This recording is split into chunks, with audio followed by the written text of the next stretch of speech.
creepy and cool TikToks that will blow your mind. Are you ready? Are you ready? Let's go! Disclaimer: this video is for entertainment purposes only. Please do your own research, as these clips haven't been fact-checked. Why did the government keep this a secret? Back in the 1850s, the Grand Canyon was used to mine gold. When people started mining it, the gold index crashed because they found so much gold there. The government and military closed off the area, making it a protected sanctuary to prevent unauthorized access, including the theft of gold. There was this one guy. His name was Seth Tanner, and he was an explorer. He discovered many ancient Egyptian hieroglyphics in a cave. Since the lost city of El Dorado wasn't found or discovered yet, he made a point that the lost city of El Dorado could actually be beneath the Grand Canyon, including its legendary gold. This discovery suggests that the entire city remains undiscovered.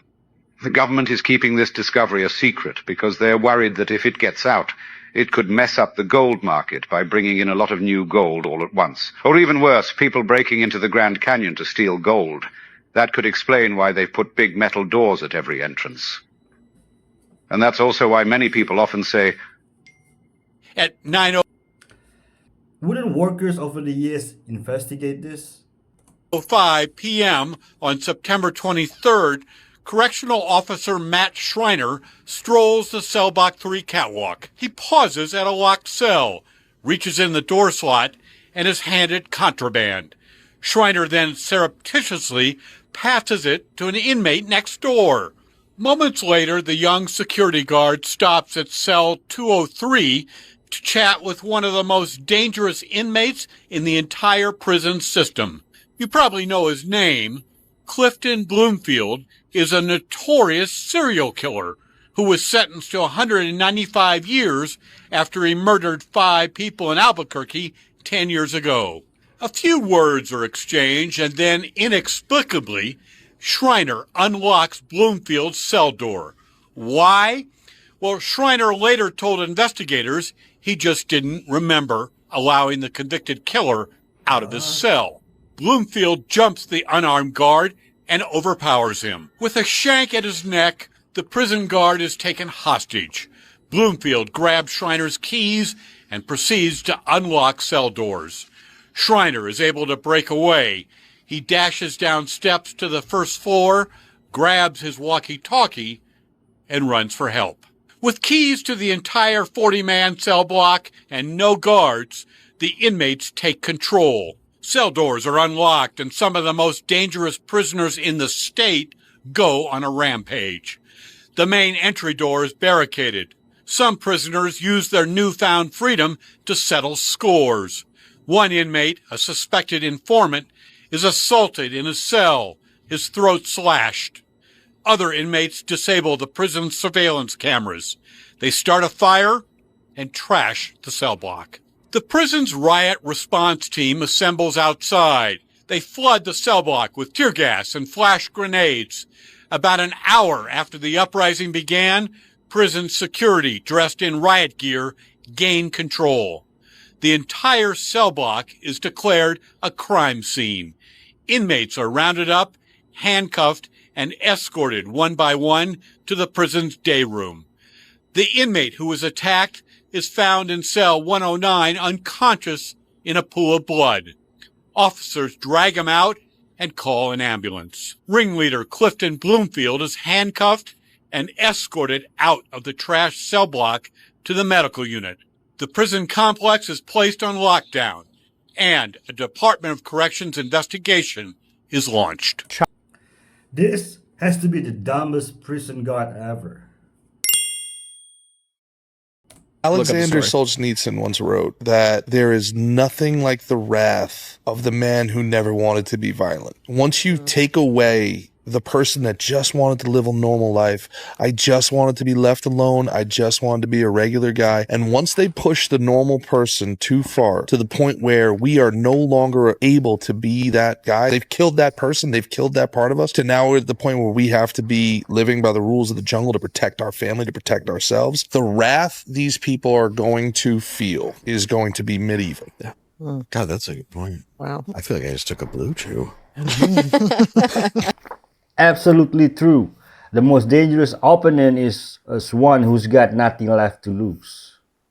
Pavel Durov, CEO of Telegram, he decides to launch Ton. Last year, I'm like, what is this Ton thing? I start exploring it. I download a wallet on my Telegram. I start utilizing it. I'm like, oh shit, this is the future. Why? Well, because the guy that owns the platform of communication, the distribution, the 950 million users, he's the same guy that is now allowed payment infrastructure and a blockchain to be built on top of what he already owns. So if this guy is, for the last decade, has been the product manager of his own company, there's only 30 people working on Telegram. It's an ultra profitable company. They're censorship free resistant, which is what you need in order to transact. You need freedom of communication and freedom of transaction in order to be truly free. Very simple. So at a $3 billion market cap, I start shilling the fuck out of Ton. Why? Because it's obvious. What's it sitting at now? Like $25 billion market cap. Yeah. What do you see the upside on Ton? It's a $25 coin. I think it hits $100 billion market cap. It's the only bear market proof crypto in the world.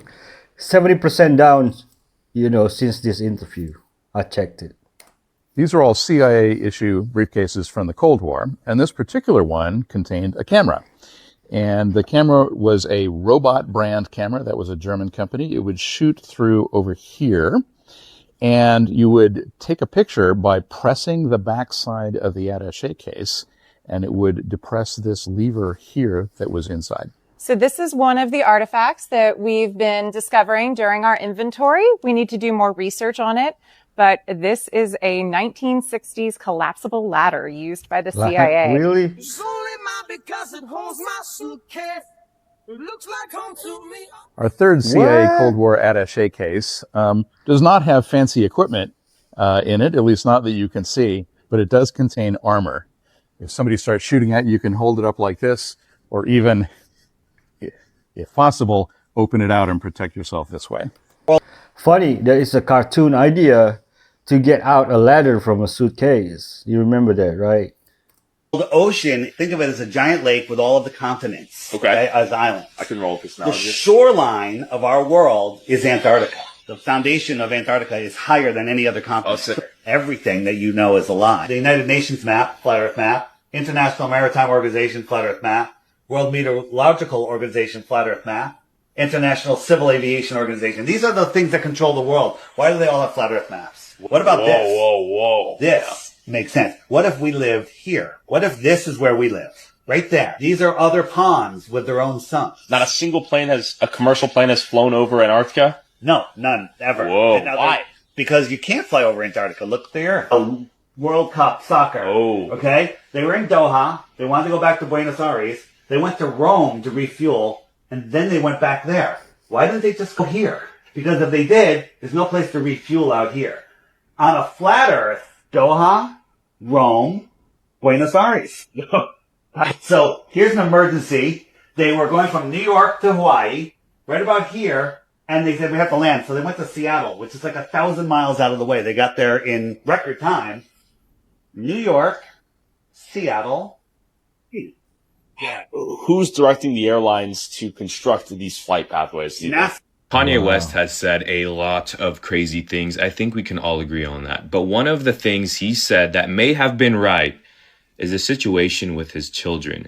Now, this picture is going viral of Northwest, his daughter, and Northwest's mother, Kim Kardashian. But this picture is going viral. Why? Because Northwest is 12 years old. And yes, I had to double check the age too. It is 12 years old, and you can only imagine the type of backlash and controversy happened all over the internet after that picture was uploaded.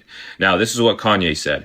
I don't want to just see my kids. I want to raise them. I need to have a say of where they go to school, who their friends are, and who houses they sleep in. My daughters wear lipstick and perfume. All of these rights have been taken from me by the Kardashian mob, Hulu and Disney, and the bigger agenda to use the selectivity bred black children to be platformed to influence other black people. Of course, he went on a rant, but he's basically saying his child was taken from him by the Kardashians, Hulu, and Disney, and it's all for a bigger agenda. Starting to realize Kanye was right about many things. Speaking of spiritual warfare and spiritual dimensions, 2 stories about people that have taken salvia. Truly nightmare fuel. I was in this college. This guy smoked some salvia, laid back, and all of a sudden he woke up, but he was a child and he lived his entire life. He was a child, teenager, went through everything, got married, had kids, grew old, had to bury his wife, became a grandparent, and then died of old age, basically, and then woke up at his college where he smoked salvia. And it broke his mind. How could it not? And he was weeping because he's like, that life wasn't real. I had kids that I loved. This next story, I would say, is even scarier. Oh, no. Great. This guy, also college age, smoked salvia, and he was like basically transported to where he's standing on the side of the road, and he was just standing there. Then all of a sudden, he turned into a stone pillar, and he was a milestone, like a mile marker stone for 300 years. What? And he said he watched the forest change. He watched horse and buggy, and eventually turned into cars and a highway. And then after 300 years, a construction crew came and tore him down, and he woke up. Bro, you go and try to get stoned, you become one. I mean, that's what's going to happen. I mean, like, think about claustrophobia. Like, you have a full intellectual mind, yet you're stuck like that for 300 years. Straight up terrifying. Does the CIA listen through our phones and laptop cameras? Yes. I hate to say it. There was a dramatic leak in 2017 that the CIA came to call the Vault 7 disclosures. Gigabytes worth of documents leaked by a CIA technology engineer. What he told us was that the CIA can intercept anything from anyone, number one. Number two, they can remotely take control of your car through the car's embedded computer. To do what? To make you drive off a bridge, into a tree, to make you kill yourself and make it look like an accident. They can take over your smart television and turn the speaker into a microphone so that they can listen to what's being said in the room even when the TV is turned off. God knows what else that they can do that hasn't been leaked. Why don't they use this to actually stop crime? Oh, by the way, I just adopted a black kitten, and his name is Noctix. We call him Nox. There he is. Look at him. Look at him. Hello, Nox. Right there. Noctix means royal black. In medieval Europe, one of the cruelest punishments ever invented was known as the iron coffin. The prisoner would be locked inside a narrow metal box shaped like a coffin. Every wall lined with razor-sharp spikes, surrounding the victim on all sides. Inside, there was barely enough room to crouch. Any small movement meant the spikes would dig into their flesh. They couldn't sleep, couldn't stretch. They had to stay painfully alert just to avoid being pierced. Over time, the half-squatting position caused their legs to swell and go numb, while the spikes constantly scraped against their skin. A small hole at the top allowed jailers to drop in bits of food and air, not out of mercy, but to keep the victim alive longer so they could suffer for days. Eventually, infections would spread from the open wounds, leading to sepsis and a slow, excruciating death. It wasn't just torture for the body, it was pure torment for the mind. It's perfect for pedos. You know what I'm talking about, right?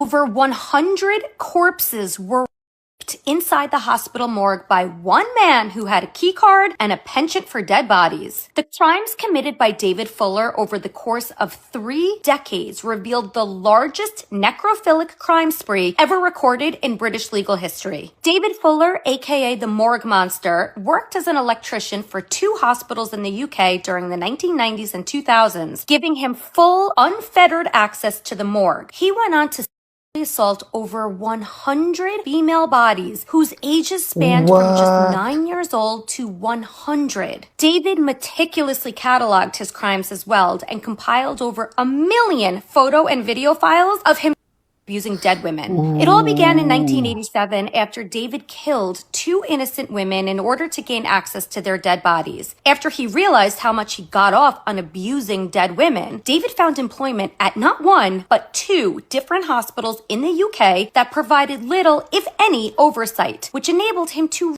dead girls and women for 30 years. The details of this case will blow your mind and turn your stomach, so please listen carefully. The episode is out now, so be sure to subscribe to the Psychopedia podcast, available wherever you listen to podcasts, and ad-free at patreon.com/psych. That is sick, folks.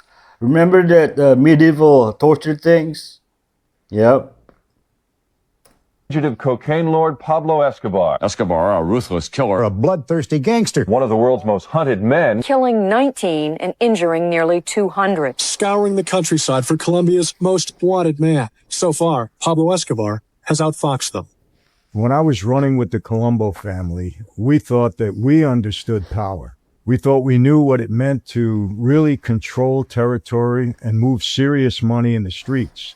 But nothing, and I mean nothing, compared to what Pablo Escobar built in Colombia. And I mean nothing. This man didn't just run a criminal organization. He nearly brought an entire government to their knees. He had his own army, his own territory, his own rules. At his peak, Pablo was moving about 15 tons of cocaine into the United States every single day. 15 tons. That's more drugs than most cartels move in a year. But here's what nobody talks about. Pablo Escobar was also a father. He had a son named Juan Pablo who lived inside this empire of violence and terror. This kid grew up in a world where bodyguards followed him to school, where his birthday parties had more security than government buildings, where his father was simultaneously one of the most loved and most hated men in Colombia. Juan Pablo Escobar, now Sebastian Marroquin, has never told his story like this before. He's sitting right here with me today, and what he's about to share will change everything you think or even know about one of history's most notorious criminals. Sebastian didn't just witness his father's empire, he lived it. He saw the money, he saw the power, he saw the corruption, but he also saw the cost. The sleepless nights, the constant fear, the bodies that piled up in his father's wake, all of it.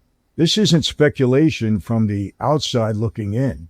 This is the truth from someone who was there, in the room, watching one of the most powerful criminal empires in history operate from the inside. My friends, in one of his rarest English-speaking interviews ever, and I mean ever, Sebastian Marroquin, the son of Pablo Escobar, this is his story, and I'm telling you this, it's absolutely the most fascinating sit-down I've ever had. What's going on in Peru? Find a seat. New digs. There are new ancient Nazca lines, and that weird three-fingered mummy, confirmed authentic, but not entirely human. So Peru is leading the charge in rewriting history, and the entire country is pretty much an archaeological site. If you Google terrace farming, you'll see the ancient Peruvians terraform the entire mountain landscape of the country into usable farmland. And peppered throughout all of that are very weird carvings, very geometric shapes carved into very hard rocks. We don't know what they're used for. Somehow they were able to move, shape, and cut these rocks, and we don't know how they did it. According to the Incas' good Spanish friends, the only animals they had were llamas. They did not have timber, and they did not use the wheel for transportation. The only metal tools that they found would easily bend on andesite and diorite. They told of an extensive tunnel system at Sacsayhuaman. They call this place a fortress, despite it looking like a massive machine. And the tunnels they found are so cleverly hidden, you probably wouldn't even notice that they were not a natural formation unless you went into them. Which is what this is. This is a LiDAR scan of those tunnels. And what you can clearly see here is a stairway. This may be the entrance to the Chincanas, a 1 mile long tunnel connecting Sacsayhuaman to the Coricancha, a place their Spanish pals built a cathedral over. It protects some of the most advanced stonework on the planet. To the south, some ancient lines are drawn in the desert. These are called the Nazca lines. These can only be accurately interpreted from the air, and they're usually in the shapes of animals. But these new ones seem to be a geometric code of some sort, completely different from the ones we already know about. Nazca people believe these lines connected them to divine beings that we have labeled as their gods. The remains of these beings are very strange. They have elongated heads. Initially, we thought this was from head binding. But think of the skull like a plastic cup. If you fill it up with water, you can bend it and it'll hold the same amount of water. These hold 30% more water. This was determined to be a different species from a fetus that they found that already had the elongated head. It couldn't have been modified before. When these beings are depicted in Peruvian art, they always have 3 fingers. which is quite the coincidence because Maria happens to be one of these mummies and she has 3 fingers. One guy said these were fake, and after 9 years of study, that claim has been dismissed and overturned, and they are biologically authentic. Over at the digs, luminescence dating is being performed. The goal is to see if these were built before the Younger Dryas cataclysmic event. Overwhelming evidence is suggesting a comet or asteroid hit us, ending the Ice Age. The survivors of this event would be these people. This would confirm the accounts from the ancient Egyptians and ancient Americans. Both cultures explicitly state this if you listen to the natives of those countries. Scientific analysis leaves out context, and the mythological perspective leaves out detail. This page intends to bridge that gap with a respect to both. All my personal research and analysis is right there, and I promise you there is so much more. Ancient QR codes. I want to show you all of the crazy things archaeologists found in a Stuart's cave in France. First, let's start with the skull cups. These are cups made from human skulls. It's pretty gross when you think about how these people must have actually made these, but yeah, they're pretty interesting. Next, check out this carving. Depictions of humans are usually absent in Ice Age art, but we have one right here, actually 2. It appears that these people are swimming or something, but the form of their bodies is just so weird. They have on necklaces, bracelets, maybe even tattoos. I don't know, they're just really bizarre looking. And here are other engravings of humans that we found in the cave. This guy has a big old nose and a big old something else, and this guy does over here too. This might be the craziest one though. They found this little carving of a strange animal that they didn't really recognize, notably having this big flat face. And archaeologists think this might actually be a depiction of Homotherium. Homotherium was a true saber-toothed cat, just look at how long those teeth were. This depiction may suggest that they actually had big lips covering their massive fangs. And it's also the only depiction of a saber-toothed cat that we've ever found. Also from the cave was this item right here. It might be a cave lion or another cat, or it could even be a Homotherium, but it's just so interesting, like why are these holes all over it? Here's some stunning depictions of horses, a nice bear head, and this little bear pendant that almost looks like a gummy bear. Other pendants from the cave are made of amber, and this one's made from a human molar, and just look at how cool that is. Another remarkable discovery from the cave is this spear thrower right here. So a spear thrower is exactly what it sounds like. It's a lever used to throw spears, but this one was elaborately decorated. Just look at that shot right there. Wow. Seems to depict a young ibex, which is like a goat-like creature, staring at a bird on its back. It's just such a graceful and artistic depiction. But there's more. These are spear points made out of whale bones. And here are some amazing stone points found from in the cave. Finally, I just wanted to show these artistically decorated pieces of bone. I mean, the patterns that they use are just so original, and it's like they could only have come from the Ice Age. Like seriously, luxury brands should take note. Just look at how cool the form is on here, and it's just so unique. If you want to learn more about ancient humans, subscribe to my YouTube channel, Northo2, where I cover everything about ancient humans. Just look at this video where I talk about this crazy cave art right here. The spear thrower is incredible. Looks like the masterpiece from a Lifetime cover. They would progressively infiltrate all of the races. They would get the coding from the angelic human 12 tribes by raiding the 12 tribes, sexually interbreeding with them to get a genetic line to create a super race that would carry the codes, the Stargate codes that corresponded to Earth's grids.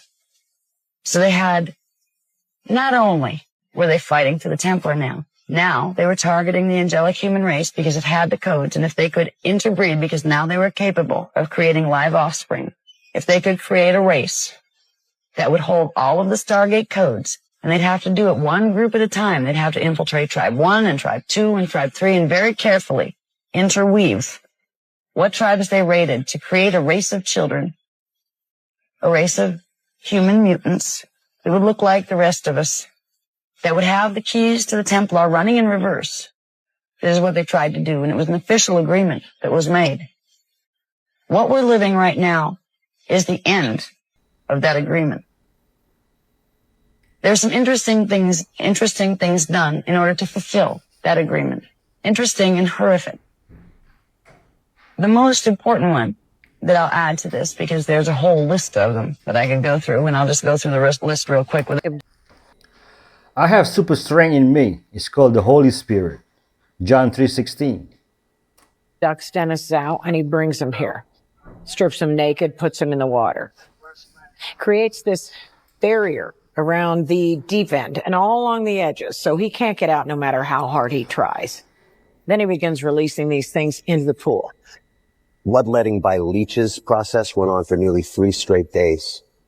The suspect just methodically keeps fishing out full leeches, adding more empties, on and on, as Dennis Zhao becomes more and more incapacitated.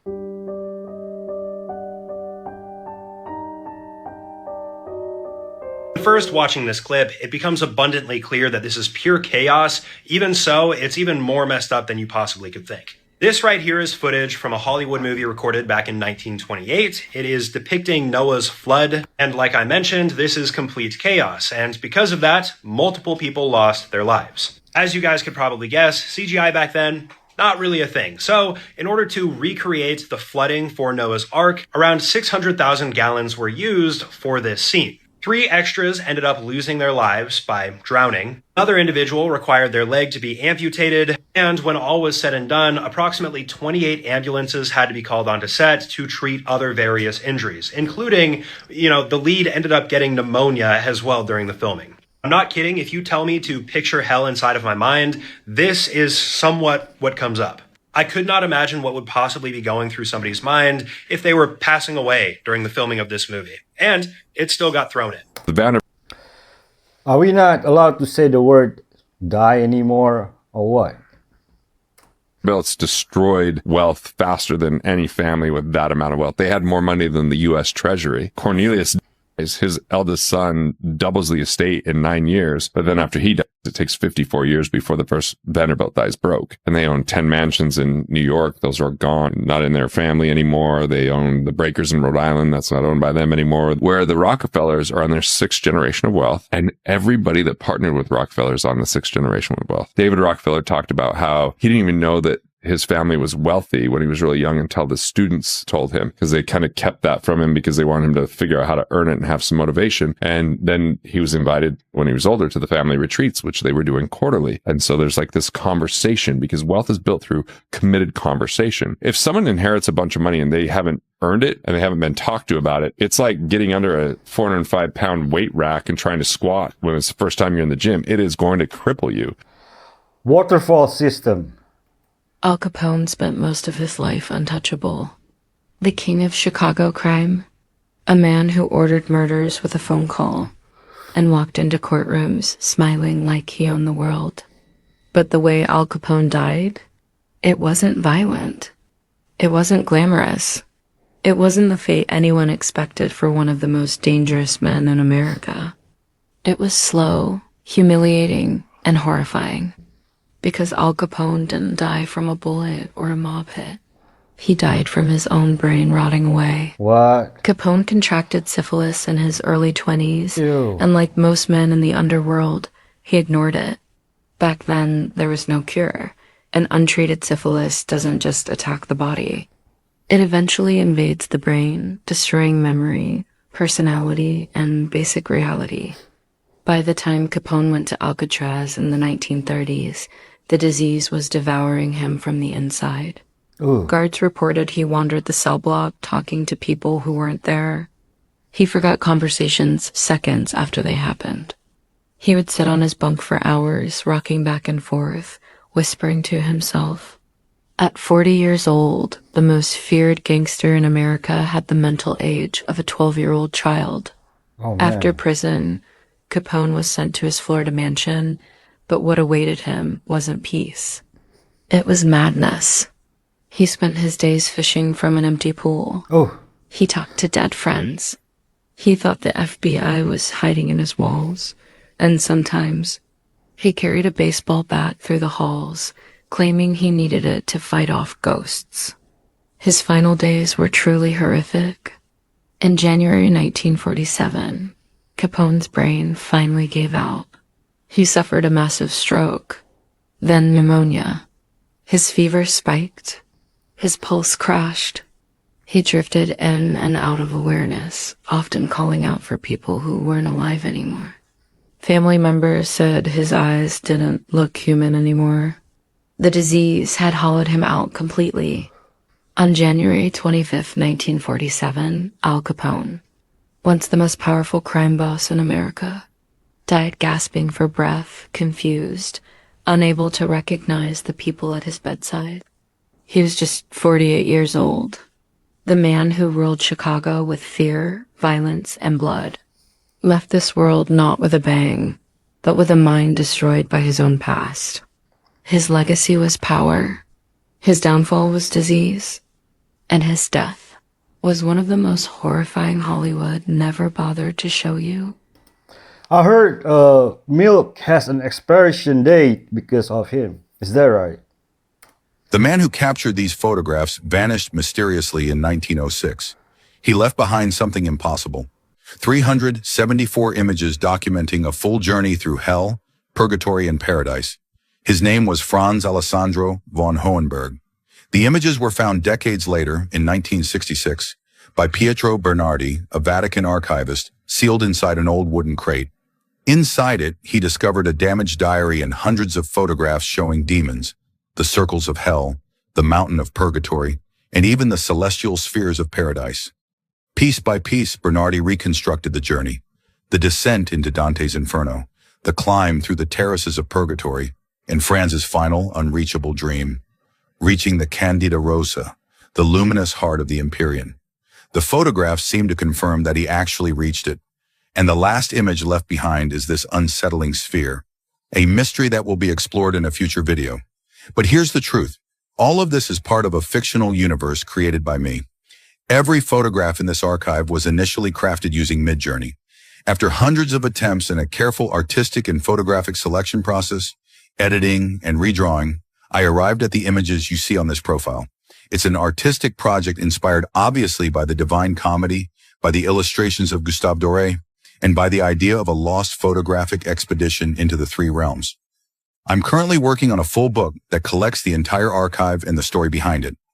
What you're seeing here is only the beginning. There's not a lot of discussion about Baal, Moloch. Where are people finding them? The old saying is, if you look for the devil, he'll find you. The deity that was worshipped in Egypt, that the Pharaoh represented, is the deity named Atun, gods of the Gentiles or demons, Psalm 96:5. This was the great bisexual god, also known as the great master. He begets children and spits them out of his mouth, and he can change genders and can allow others to change their genders. This goes back to ancient Egypt. He ingests his own seed and produces children out of his mouth, as opposed to God creating and begetting Adam and Eve. So you fast forward the Olympic ceremony, everybody was outraged because it was a mockery of the Last Supper. That was a representation of Dionysus. I think that Mel Gibson got it right, portraying Satan as this woman and baby. And I think it's biblical. I'm going to show you. Scripture also maps out exactly how to completely defeat Satan. So in Matthew 4, Satan takes Jesus up on a mountain and tests him by offering him things of the flesh, exactly like the harlot in Revelation. Jesus responds by listing the appropriate commandments from the 10 Commandments. One of the many obvious proofs that the Bible is the Word of God is that you can use it to interpret itself. So looking back to 1 Kings 10, when Solomon built his temple, the Queen of Sheba came to question him and give him very difficult riddles. He passed the test because he had the Holy Spirit in him. Solomon directly told us what his wisdom was and where it came from. In Ecclesiastes, he says, "Fear God and keep his commandments, for this is the whole duty of man." And then in Proverbs, "The fear of the Lord is the beginning of knowledge. Fools despise wisdom and instruction. Hear, my son, your father's instruction, and forsake not your mother's teaching." The commandment, the Holy Spirit, "If sinners entice you, do not consent." We know that Solomon passed the test by having knowledge, but we don't know what questions the Queen of Sheba gave him. Mind you, Sheba was south of Israel. Sheba is the queen of the south. Right off the bat in the Gospels is where we get this story, where God shows us exactly how to answer. And guess what? He answers by responding with what God has commanded us to do. Probably as an example. This is why I'm so huge on reading the entire Bible, because pretty much everybody thinks that end times prophecy is just Revelation and the book of Daniel. That is so far from the truth, and I think that God has it designed that way because there are bits and pieces all throughout the entire Bible that are not directly in Revelation or Daniel. Jesus says in Matthew 12, "The queen of the south will rise up at the judgment with this generation and condemn it. For she came from the ends of the earth to hear the wisdom of Solomon, and behold, something greater than Solomon is here." So Jesus directly calls the Queen of Sheba the Queen of the South, which would equate with the mother of the flesh, I think. And remember, Sheba was south of Israel, so the physical version of the spiritual reality, in my opinion. And Sheba tried to stump Solomon by testing him with difficult riddles. Jesus was tempted by Satan in the exact same way, and he directly says that the Queen of the South is rising up with the judgment. Matthew 12. I know people are tired of me talking about this chapter, but I just feel like something is coming and it's going to take a lot of people by surprise. I do not believe that this is Mary. I believe that it will pretend to be Mary. I think that this is the Queen of the South. Same chapter number as Matthew. Here's some artwork of the Queen of Sheba. She's always portrayed the exact same. So she'll have like strawberry blonde or red hair with two small children that look like twins. I went into a museum the other day and it had like a church or temple section, and it had like pagan elements, but also Catholic elements in the same exhibit. No shade to Catholics, just the system. They were calling this Mary, and they had like a different bust that was pretty much the exact same thing that they were calling, I think it was like Saint Barbara or something. Mind you, right next to the Mary statue was a bishop that's very clearly a Nephilim. The glowing gold eyes, the face paint, and 1, 2, 3, 4, 5, 6. This is why I've surpassed the point of even like questioning why God gave the commandments, because he said no images. Revelation, how many times does like end times prophecy mention the image of the beast? Like they'll worship an image. Well, look at all of these images, and people are going to think that God or Mary or whoever is going to look a certain way because they're used to seeing a specific image. Jesus is coming to town. Another location. They tell you to ignore what your eyes see. This location in Utah, Molly's Point. They tell you that these perfectly cut out rectangular blocks all along the cliffside is nothing but a natural formation. Never mind that the whole area around it looks identical to a surface mine, as you can see at the bottom picture there. Wow. Just like the Grand Canyon, these were not made by erosion. Just watch this video of a man who actually went and checked it out by himself. It's a very isolated area. Not many people have ever heard of this place in Utah, unless you're from there. Look at the precision in the cuts. And if you look at it on Google Earth, you will see these formations for miles and miles along the edge of these cliffs. Mind-blowing. There are many sites like this, ancient mining works. All those stones had to come from somewhere, from all those massive structures from the old world. And these are those old world stone quarries and ancient strip mines. There are so much of these massive megalithic sites dotted all across America, especially in the southwest area. Got the Grand Canyon, definitely isn't a natural formation. And you have this. You have megalithic walls in Montana, giant rock walls in Rockwall, Texas, and all of that the mainstream says is nothing more than natural formations. But let me know in the comments, does any of this look natural to you? Nope. Question everything, friends. Until next time. What would happen to societies if an alien went on TV and said, "Hi, I'm Zotar from the planet Murtok.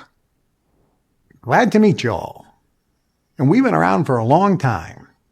And by the way, Yahweh in the book of the Bible, well, that was my ancestors," and so forth and so on. If people saw a real extraterrestrial and said, "This is my spacecraft, let me show you what it can do." If people saw that, what would happen? And it's not pretty.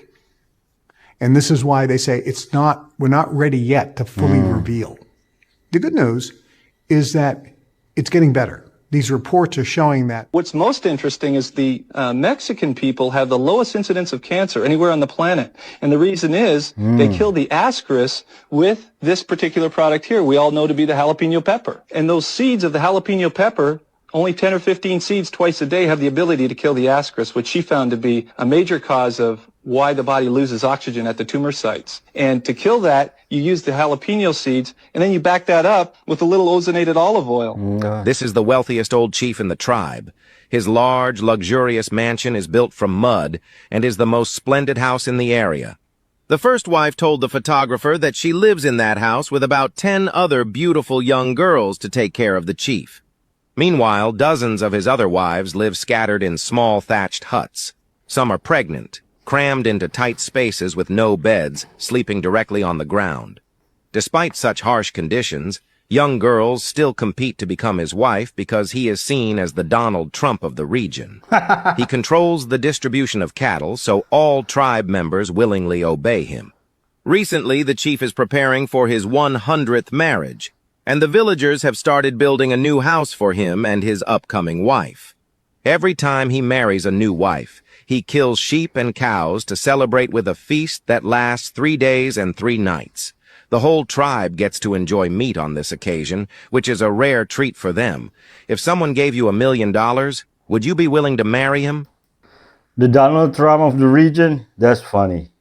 Starting in January, you must submit 5 years of your social media history in order to be allowed into the United States. The Department of Homeland Security has announced that everyone, including people who can enter without a visa, must submit their social media profiles and be viewed up to 5 years beforehand. They also must be required to submit a photo because when they enter the U.S., photos are now taken of your faces. Your social media account will be monitored for political activity, including anti-Semitism and support of terror groups. Meaning in the past 5 years, if you've reposted something that was critical of the Israeli government, you could be denied entry. Even if you're coming in a European country that has great relations with the U.S., and normally you could just show your passport. Well, starting January 1st, no. These social media posts would look for, quote, anti-American views and memes of people like Trump and J.D. Vance that make fun of the two. Now, this applies for absolutely everyone. So if anybody just wants to come in with a passport from the United Kingdom, they must beforehand submit their social media profiles to be allowed entry. Wow. Does this apply to U.S. citizens? To say this to you people at home, these are the last years of freedom. Our children are never going to experience what we experienced. We're going to have electric cars, which will be zone controlled, which will turn off if you go into the wrong zone or turn off on certain days of the week.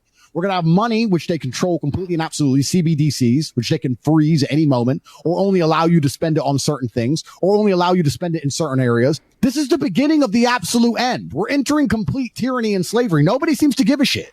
In China, I'm afraid he is right. Raising rats for human consumption has reached a whole new level. Rat meat is considered a delicacy, often cooked in stews, grilled or glazed with sweet sauces. These rats are raised on special farms and fed high-quality corn to help them gain weight before being turned into meat. This kind of feeding is not only cheaper, but also supports a more sustainable farming system. Rats also reproduce very quickly, with many litters per year, making them an efficient source of animal protein.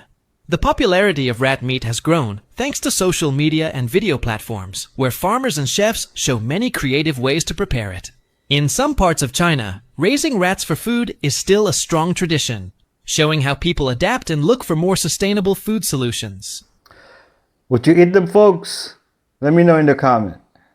So they call it the ghost church. Yeah. This church has ghosts that you could literally walk in and look at. They're just always there. Huh? Yeah. It looks like people praying. I believe it's in the Czech Republic. St. George's Church. St. George. So this church was abandoned years ago. Yeah. Because there was an accident that a few people there. The ceiling fell. Time went by and someone went to go inside and check it out. And what they found was this. Whoa. Ghosts. Whoa. Wait, and they're just there? And they're just there. Now check this out. I think there was an artist went in, didn't tell people, made the art.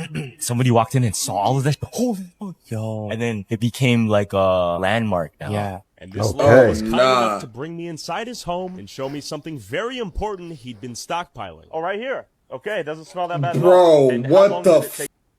A little bit? Little bit eat it. Scientific test for it's for not coming for cancer. Okay, so scientifically proven that if you eat a little bit, it cures cancer. Little daily. How much do you eat daily? Can you show me? Just a small... You don't have to do Stop playing.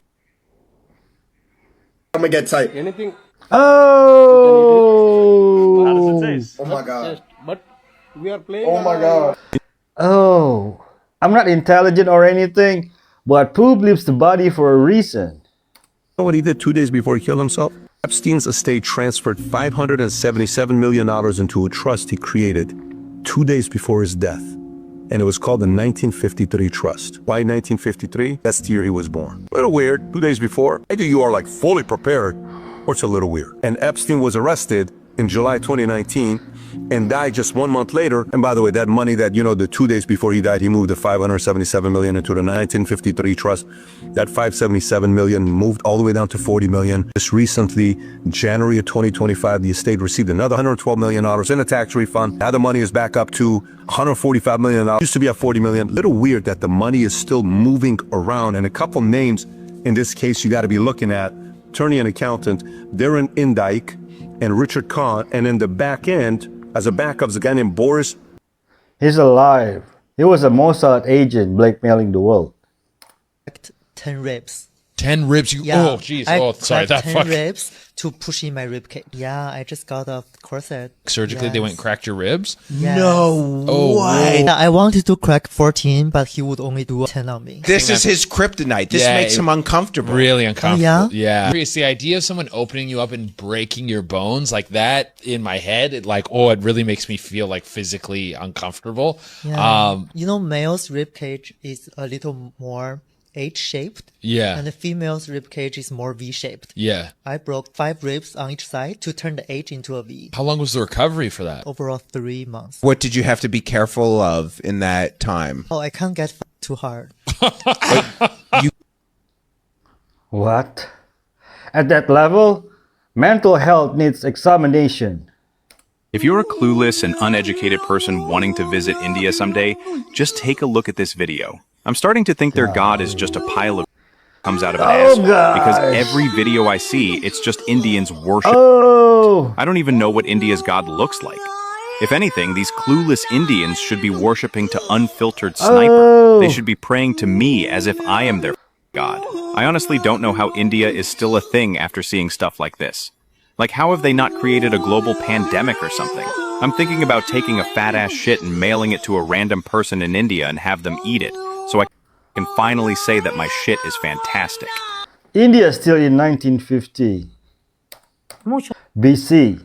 Here's what can happen to you if you decide to eat wild honey. These people ate just 1 spoonful too many, and what happened to them next is something they'll remember for the rest of their lives. Wild honey is also called mad honey, and it's produced in only one country, Nepal. Every day, dozens of locals climb up to 5,000 meters into the mountains to collect it, and the harvesting process is just as risky as the honey itself. They hang over cliffs with almost no safety gear, all while being stung by hundreds of wild bees. But why do they take such risks? Because this honey is incredibly expensive, costing $6,000 for a small jar. And even that's enough. Just 1 spoonful can cause hallucinations, loss of control, and unconsciousness. Some tourists, unaware of this, ate an entire jar at once, and then went completely insane or even fell into a coma for several days. So people pay $6,000 just to go to sleep. A lot of people go, they're risking their lives. Most of the time, nothing happens to them because these big hotels where they stay at belong to the cartel guys. So the security that you get at those hotels are cartel guys doing security for you guys. But they don't understand that. Yeah. They say, what? I said, yeah. Who do you think owns the big hotels and the resorts over there? Billionaire cartel guys. They own all that stuff. And the cops work for them. Right. So, yeah, nothing happens. But if you happen to be at the wrong hotel, like it happened in Acapulco, where there was like 70 hotel guests taken out and executed just to ruin the other cartel guys' business. Yeah. That happened in Acapulco. They took out about 70 something with Japanese, Americans, and they were just tourists. They took him out and executed them all. Why did they I would love to go to Mexico. throw the poop at each other? The Lord who appeared from this cow dung, Yep. One of the elders of the village, he came in the dream and told him, you celebrate this every year. I'll keep this village and you people blessed and happy. So a guy had a dream where he imagined the village elder said that you have to have a festival where everybody covers themselves in shit because the goddess of the village covered herself or came out of the shit. And if you do this, I will keep the village safe. These people believe anything but God. This is the first time in human history that I've seen a horde of Indians be uncomfortable with each other's body odor. Out of all these people, I just want to know who smells the worst and what it smells like. I don't know why these two dudes are covering their noses, as if they're not the problem. If anything, these guys are probably the ones that smell the worst, but they are trying to blend in anyway. Is this how the Jews were reacting when they were put in the gas chambers? If anything, this should be a Febreze commercial, but not even Febreze could put out this horrible smell. If they can smell it, can you imagine? Or I think someone wore deodorant. اگر موافق خانم باشه موافقه میکنم کنش اگر او اجازه داد نگاه میکن در غیرونه یعنی تا حالا میشه که خانم‌ها اجازه بده شوهرایشه ما ایتوسته که در افغانستان گرچه او تو نیسته که کسی در گپ خانمش یک کار کنه ولی ما یک مرد اجتماعی هستم هر کاری که میکنم که در خانم مشوره میکنم. So sad for the children of Afghanistan. Oh, remember? They need that, the medieval torture thing. Next point I found extremely interesting. Official documentation claiming the Earth is flat, and that mathematical equations used in aeronautics assume a flat, non-rotating Earth. Check these out. This is a CIA document sourced from the Russians, and it's titled Dissertations Defended in the Scientific Council of the Institute of Physics of the Earth. In the document, it mentions a near sun and a formula that is derived on the assumption of a flat Earth. This United States Army document from the Army Research Laboratory on the propagation of electromagnetic fields over flat Earth mentions transmitters placed on the surface of a flat, idealized Earth. In one of its figures, it also mentions flat Earth. In another Army Research Laboratory document, it depicts a diagram showing a flat Earth, crepuscular rays that we mentioned earlier, and a near and localized sun. Here's another document on projectile flight dynamics, and the equations in the document assume a flat Earth. Here's a NASA document on the derivation and definition of a linear aircraft model. Introduction. This report details the development of the linear model of rigid aircraft of constant mass flying over a flat, non-rotating Earth. NASA document on the SR-71 Blackbird and its top speed of 2,193 miles per hour. Maneuvers depending on a non-turbulent atmosphere and a non-rotating Earth. Federal Aviation Administration document. Equations of motion assuming a flat, non-rotating Earth. Another NASA document. A rigid aircraft flying in a stationary atmosphere over a flat, non-rotating Earth. An aircraft model for the AIAA Controlled Design Challenge.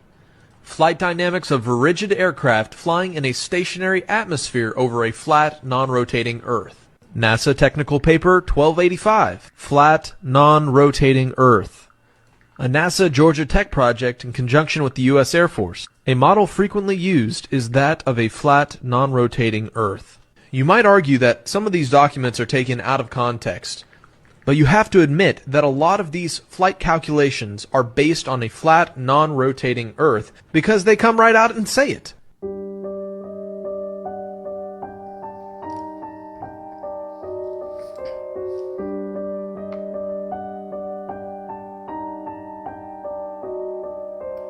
Amazing, the timing. Just happened to be a camera to capture this event. Freemasonry legitimizes the concept of a third temple. Freemasonry is architecture. Freemasonry, it's about building, stone masonry, it's the terminology and jargon of stone masonry being used as metaphorical, lessons and symbolisms for self-improvement. You're building a wall, you're building a building, you're building a better person. So they're all into building, but it's not just anything.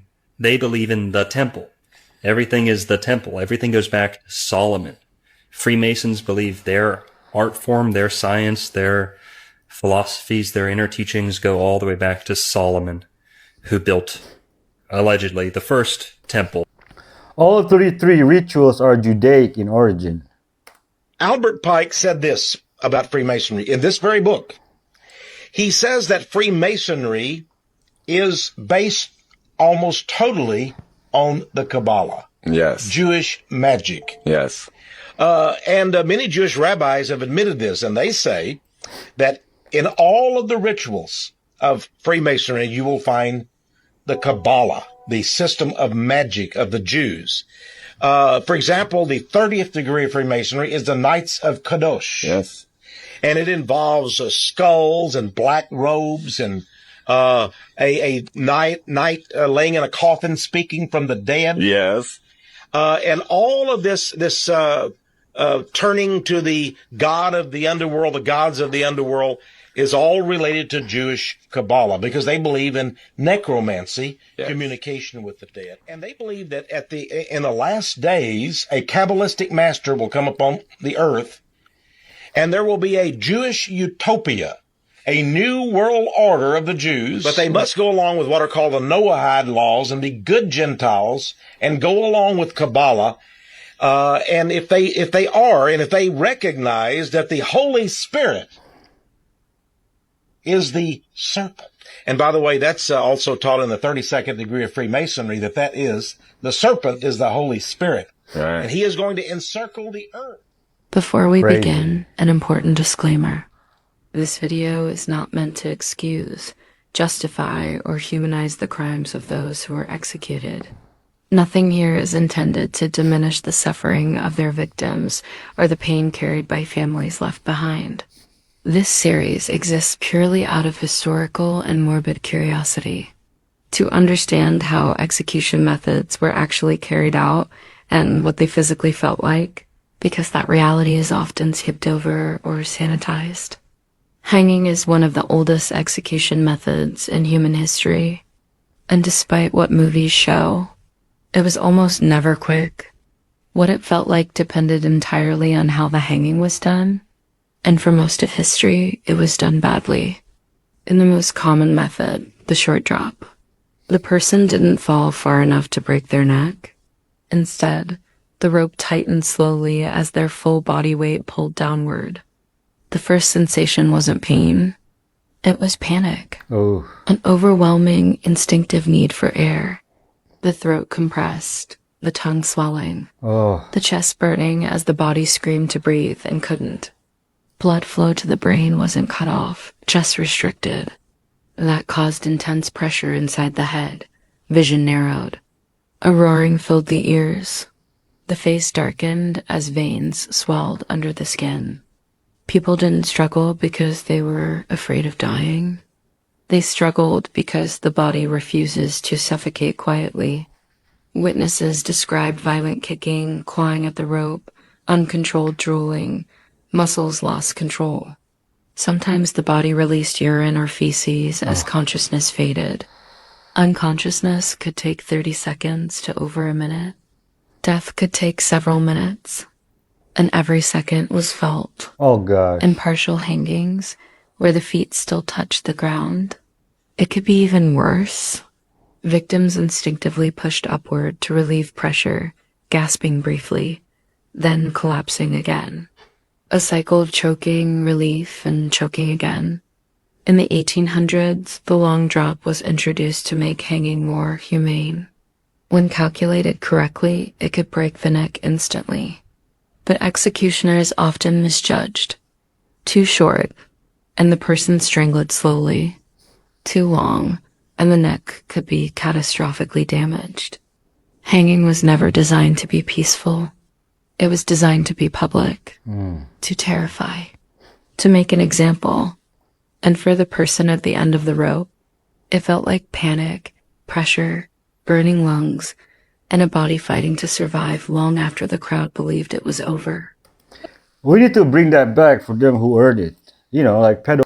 Looks like we finally got our answer about the Brooklyn tunnels. David, if you could explain, why was there a mattress in the tunnels and what is the stain? A lot of folks are wondering, is this stain feces? No, it's not feces. What The is stain it? is blood, and basically we did rituals. I said that before. There were some rituals that we do in the tunnels, and sometimes the rituals might involve someone who recently died, and we'll bring them down there, and we're trying to do a ritual to bring back the Messiah, which is a Schneerson, if you heard about. Wait, so let me get this straight. You're doing rituals to bring about a dead person from a dead person in a tunnel underneath the synagogue in Brooklyn. Isn't that Satan? I think they left the kids part out. Our history is nothing more than a set of lies agreed upon, even more so in the supposed new world of America.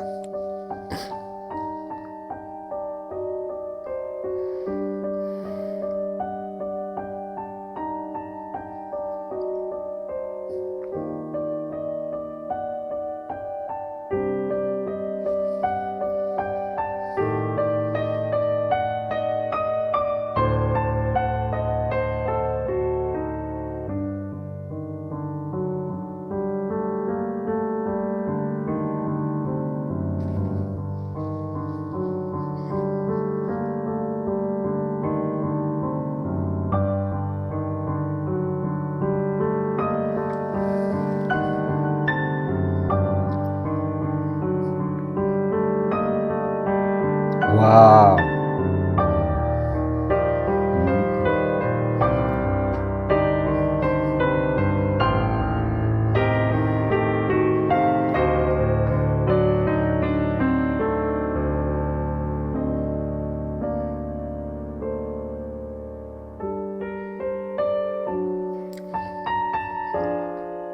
What if I told you that the map you have been reading is lying to you? If you look at maps dating from 1325 to the 1800s, you'll notice a strange circular landmass in the Atlantic Ocean just west of Ireland. Known only as High Brazil, this place was said to be a land of godlike beings, allegedly only appearing once every 7 years. People who set out to find it often never returned, and the ones who did came back saying the island doesn't exist. However, after the 1800s, modern maps simply denied the existence of this island, as if it never existed. But the story doesn't stop there, because on December 26, 1980, 2 U.S. Air Force airmen responded to reports of strange lights over Rendlesham Forest in England. They thought a plane had crashed, but what they found wasn't a plane. In the trees, a triangular craft hovered just above the ground, glowing blue and red. As they approached, their radios died, and then the craft lifted silently into the air and vanished. Well, you see, one airman, Jim Peniston, claimed the craft telepathically left him with binary code he couldn't stop writing. And when decoded, the numbers pointed to a location in the Atlantic Ocean, the exact spot where High Brazil appeared on centuries of maps. I've uploaded all my research and evidence on the strange island into the members community for you to decide for yourself. But maybe the real question we should be asking is, if this island didn't exist, why was it charted consistently for over 500 years and then intentionally removed? Was it really just a cartographic error? Or is there something on that island we were never meant to know about? And last night, whenever I was tuning into 3i Atlas, I actually saw an inner Earth being, a different inner Earth being. Adama from Telos actually appeared to me, and he pointed downward and he said there's cleanup going on underground. But now I feel, since the last like 2 weeks or so since I got the initial, it felt more like a fight. This feels like it's being more cleared, and I've been feeling a big shift. So kind of just went on a tangent there, but with that recent information that I've been getting about underground cleanup and stuff happening in St. Louis as well, under Busch Stadium, which is where I grew up and I used to live. I saw an elite trafficking ring going on under there. I saw, I saw children in cages under there. Yeah. But I heard that it was being cleared out. There were forces going in and cleaning out some of those things. So I believe it has to do with that, and probably 3i Atlas as well. Did you know Vikings were actually cleaner than European royalty? While medieval nobles bathed maybe twice a year, Vikings bathed weekly and were obsessed with grooming. Archaeological evidence reveals they carried elaborate grooming kits everywhere. Tweezers, razors, ear spoons, and combs were found in nearly every Viking grave. They made lye soap from ash and animal fat that was more effective than anything Europeans used centuries later. Viking men even bleached their beards blonde using this powerful soap. But here's the shocking part. Anglo-Saxon women preferred Viking men as lovers. Not because they were warriors, but because of their superior hygiene. Contemporary writings describe Vikings as vain and overly concerned with appearance. They contradicted every stereotype we see in movies about dirty, savage raiders. The word Saturday literally comes from Old Norse Lagardagur, meaning washing day. Vikings were so committed to weekly baths it became part of their calendar. The cleanest people in medieval Europe were the ones everyone called barbarians. You know, King Louis IV baked once a year. No wonder the French created so many perfumes. Loneliest house on Earth, on Inaccessible Island where I'm currently stuck. This place is 2,000 miles from South America, 1,700 miles from Africa, and only 2 German guys ever tried to live there and failed badly. Why they did that is nothing to worry about right now, but I'll tell you later. The nearest inhabited place is Tristan da Cunha, which is actually pretty close, but itself it is literally the most remote inhabited island on Earth with 200 people living there. Now, how to go to Inaccessible Island? The only way to get anything to the inhabited island close to it is to get on a ship from South Africa for 6 days, which you can only really do once a month. You will also be cut off from internet. But still, you will not arrive at Inaccessible Island, because after the 2 guys tried to live there, it became strictly off limits, unless you managed to obtain a permit. So what happened? When Friedrich und Gustav Stoltenhof settled there in 1871, they almost starved. Moreover, they couldn't even get on the plateau on top of the island because of the cliffs, and others failed passing through the island later on as well. And what am I doing there? Well, I'm the Google Maps guy. I can be... They say that there are like little people living in the jungle. Yeah, like a dwarf. Like dwarfs. Yeah. Is that here too? Yeah. These are the ones. That's them? Dwarfs. Have you seen them before? Yep. You've seen them? Yeah, they're representative of the dwarfs. They look like people or what? They look like people. What do they do? They kill people. We don't see them very often. But you go to the jungle and if it is very quiet, then you can see them running around. Whatever, you've seen them too? Everyone sees them? Yeah. Yeah? So they got midgets killing people in the forest? Discovered that there was an artificial film on the turkey leg, similar to plastic. This is not cheap meat. This is a well-known meat brand. Some people online even suspect it might be 3D printed meat. And the site is giving American consumers chills. This turkey leg was produced by a major mainstream manufacturer, the kind you can find on any grocery store shelf. When she opened the package, she thought the outer layer was normal turkey skin. But as she began cleaning it, she realized the entire drumstick was wrapped in a thick, smooth, rubber-like membrane. She tried pushing her finger through it. It wouldn't break. She tried pulling it off. It wouldn't budge. She finally had to cut it open with a knife and peel the entire sheet off like industrial plastic wrap. And the most unsettling part, the sound, texture, and elasticity of that layer were almost identical to plastic. Some people say it's a processing film. Some say it's a moisture retention coating. But many others have a far more alarming suspicion. Is this a new form of 3D printed meat quietly being tested on the public? Who is altering our food? And why aren't we being told? What do you think about this? Bill Gates might have a hand in it. After World War II, there were only 7 countries in the world that did not bank with the Rothschilds. Where are they located? Cuba, Iran, North Korea, Russia, Bolivia, Syria. So non-war countries. Countries where the U.S. has had no involvement in whatsoever. Absolutely not. Is that true? These bank systems in these countries have never worked with the Rothschilds after World War II. Well, what about China? And then they're like, yeah, of course China has never done that. But I'm like, maybe they have in some capacity. I mean, because there are a lot of things happening now with like Western corporations working within China. You start looking into it and they're like, this is just kind of like a little conspiracy people are talking about. It's like, well, have these countries worked with the Rothschilds in any capacity? Like a Rothschild bank started by the Rothschilds. Has the U.S. gone to war with any of these countries or had them as enemies in any way? Yes. Sure. Define enemy. It's weird. That is very weird. And it's only those. Yeah, as far as I could find. Wow. It's just weird because war never has anything to do with money. It's always like conviction and ethics and You're stuff right. like that. Yeah. Making peace. Yeah. People never profit off of war. Golly, no, why would you? The wealthy profit off of war. Did you know the most powerful symbol in Christianity isn't actually the cross? Long before the cross gained prominence, early Christians used the Chi Rho symbol. It's formed by overlapping the first 2 Greek letters of Christ's name, creating what looks like an X intersecting a P. But here's what's mind-blowing. Ancient mystics discovered this wasn't just a symbol. It was spiritual technology. The X represents the crossing point where heaven meets earth, while the P channels divine authority flowing downward. When Constantine saw this symbol before the Battle of Milvian Bridge, he wasn't just getting political advice. He was accessing Christ consciousness itself. Archaeologists found hundreds of Chi Rho symbols in early Christian catacombs, positioned at precise geometric intervals. They created sacred energy grids for healing and protection. The overlapping lines form a vortex pattern that ancient Christians believed activated divine frequency. This symbol served as a portal, connecting human consciousness directly to God's power. No wonder it became Christianity's first mystical emblem. Stop talking about Christ consciousness. We are not Christ. There is only one Jesus, and through him we are granted salvation.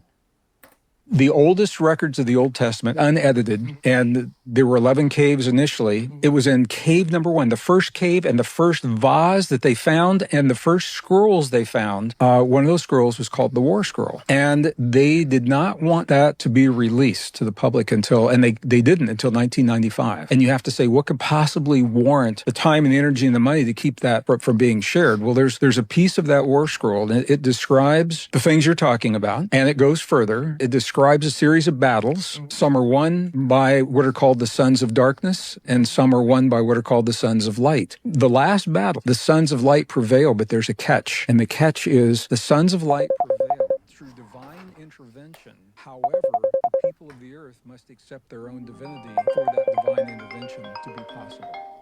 How many people would have had to have been in the conspiracy? Well, all of the astronauts, including the one that allegedly orbited the moon, they went up on the rocket, but they never left Earth orbit. They can't leave Earth orbit. That's why there's mannequins orbiting the moon in the latest mission. What they did, which is very clever, they had other Apollo crews, which were in on the fraud, work in the command center to cover up as bad things happen or clues were given away as to what was going on. They could cover it. So the top people at the command center were Apollo astronauts. So they knew, von Braun knew, President Johnson knew, Nixon knew. If you add all that up, it could be 30 people. 30 people to fake the moon landing. Simulated flight, real flight, just a bunch of numbers either way. The guy in charge said they can't tell the difference between real and fake.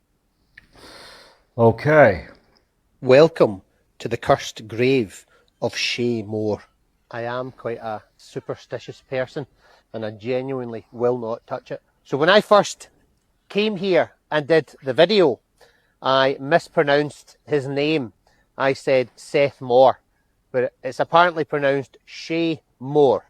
In an otherwise ordinary looking cemetery in Rothiemurchus, a 14th century warrior called Shay Moore lies buried. His headstone reads, Shay Moore, Scorliach, victor in the combat at Perth, 1398.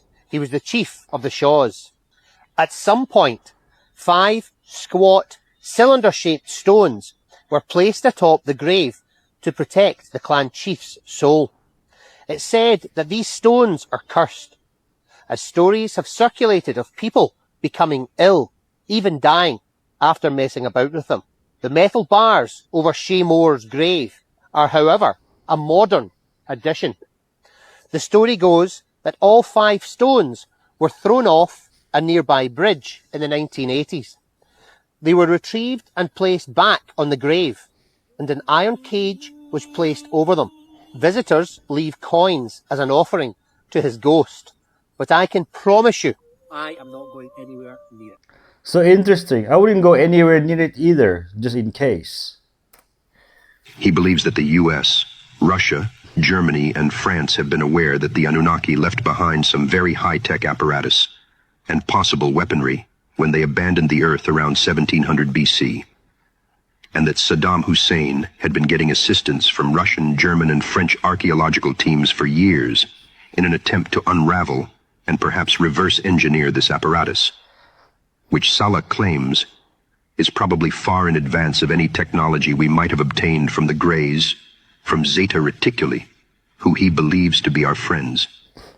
If a European-Iraqi alliance were able to back-engineer this technology, and/or strike up an alliance with the Anunnaki when they return, Salah thinks, then whatever military advantage the US has had with its technology, even including anti-gravity craft, would probably disappear, and we would quickly become a second-rate power. The return of Planet X centers on the recovery of a technology once housed at Solomon's Temple that is used to open a gateway linking Earth with far-off regions of space. Recent military and political activity suggests that the world powers are jockeying for position as if the return of Planet X is imminent. The stakes are high. This planet is at the center of a biblical prophecy known as the Day of the Lord, a picture of an ancient Sumerian tablet in which the god Anu, the ruler of Planet X, appears to be going through a gate, flanked by 2 people holding posts or pillars with globes on top. These poles, splendid shining posts, represent the Stargate in a simplified form. Another Sumerian tablet shows Gilgamesh going through a similar gate. Gilgamesh, the hero of the ancient Sumerian epic poem bearing his name, written about 2900 BC. He was the king of Uruk, a city in southern Mesopotamia, who sought immortality by searching for the stairway to heaven and the abode of the gods. Ultimately, he ascended a ladder and went through a gate and entered a new world, where he met long-dead Utnapishtim, Noah, and questioned him about the gods. Dr. Sala believes the Stargate will be found at Uruk, where German archaeologists have been digging for many years at the invitation of Saddam Hussein and have unearthed an ancient city. I like the old school voice commentator.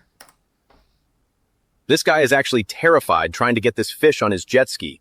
You think he wants a snack? No way. He is trying to take it as far away from the shore as possible. Because any local fisherman knows the legend. If you see this thing, you run. Or you pray.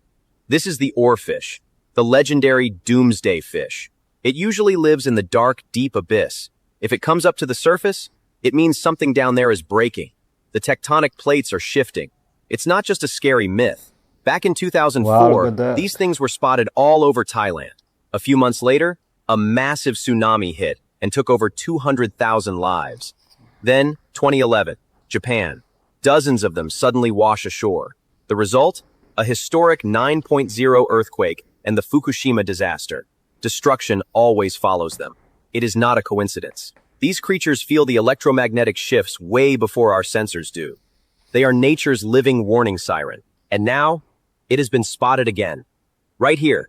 Do you want to know exactly where? Search Doomsday Fish Sighting on TikTok and follow this channel to stay prepared. One AI program spoke in a foreign language it was never trained to know. This mysterious behavior called emergent properties has been happening, where AI unexpectedly teaches itself a new skill. AI systems are teaching themselves skills that they weren't expected to have. How this happens is not well understood. For example, one Google AI program adapted on its own after it was prompted in the language of Bangladesh, which it was not trained to know. We discovered that with very few amounts of prompting in Bengali, it can now translate all of Bengali. There is an aspect of this which we call, all of us in the field call it as a black box. You don't fully understand. You can't quite tell why it said this or why it got wrong. We have some ideas. You don't fully understand how it works, and yet you've turned it loose on society? Let me put it this way. I don't think we fully understand how a human mind works either. When would the payment happen? When you land... on the cocaine, yes. It would be about, marijuana and all was a week or two. Cocaine was usually about 2 weeks. So after I did the first 300 load, I went back and I said, it'll hold 500. No, senor, your good luck is 300. So they'd only put 300 on me. And so I was making, it was an 8-hour trip in a turboprop Aero Commander. I was making $1.5 million for an 8-hour trip. Oh, man. And I said, when do you want me to come back? We waiting on you, senor. Just anytime I wanted to land, there it was. Just, I could have gone every day. But they'd get up about $7 million they owed me, and I'd stop. I ain't going to go no more until you pay me. $7 million? That's all the credit I'd give them. Okay, so how many loads would you do in a month? Later on, I did about one a week. So about one a 4. week? So making about $6 million. $6 million a month? Yeah. Wow. In 1978, a Japanese team tried to recreate the Great Pyramid using ancient tools. A team of Japanese engineers and scientists from the Nippon Corporation traveled to Giza, Egypt with one goal: solve the mystery of how the pyramids were built. They attempted to recreate a small-scale version of the Great Pyramid using only ancient tools: ropes, wooden sledges, ramps, and local labor. But even with all their modern knowledge, the task proved incredibly difficult. The limestone blocks were too heavy, the alignments too precise. Eventually, the team had to abandon the primitive tools and use modern machinery to finish the model. This rare experiment showed just how advanced the ancient Egyptians may have been, or how much we still don't understand. Could we really build the Great Pyramid today, using only ancient methods? What do you think? That 9 out of every 10 street kids have been abused. If accurate, that puts the figure on a national scale in the hundreds of thousands.